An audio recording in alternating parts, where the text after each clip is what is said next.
క్రైస్తవులంటే దేవునికి స్తోత్రం, దేవునికి మహిమ కలుగును గాక.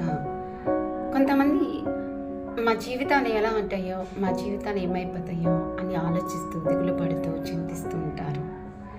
అయితే అలా దిగులు పడే వాళ్ళకి, చింతించే వాళ్ళకి ఒక విషయం మనం నేర్చుకుందామండి. ఆదికాండము 1వ అధ్యాయంలో 3వ వచనంలో ఈ విధంగా చెప్పబడుతుంది. దేవుడు భూమి ఆకాశములను సృజించడం జరిగింది.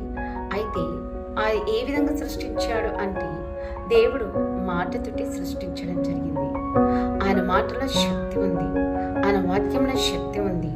దేవుడు వెలుగు కలుగును గాక అనేసి చెప్పినప్పుడు వెలుగు కలిగింది. అదేవిధంగా మన జీవితంలో ఎటువంటి చీకటి ఉన్నా సరే మన దేవుడు వెలుగును కలుగజేసే దేవుడు. అంతేకాకుండా 1వ అధ్యాయం 27వ వచనంలో ఈ విధంగా చెప్పబడుతుంది. దేవుడు మనిషిని తన స్వరూపంలో నిర్మించాడనమాట.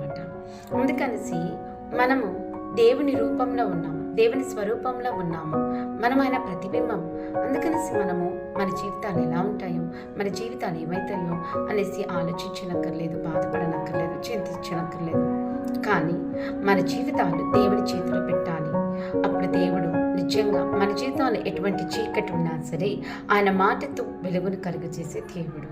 దేవుడి గొప్ప వాక్యమును దీవించుగాక. ఆమేన్. Praise the lord.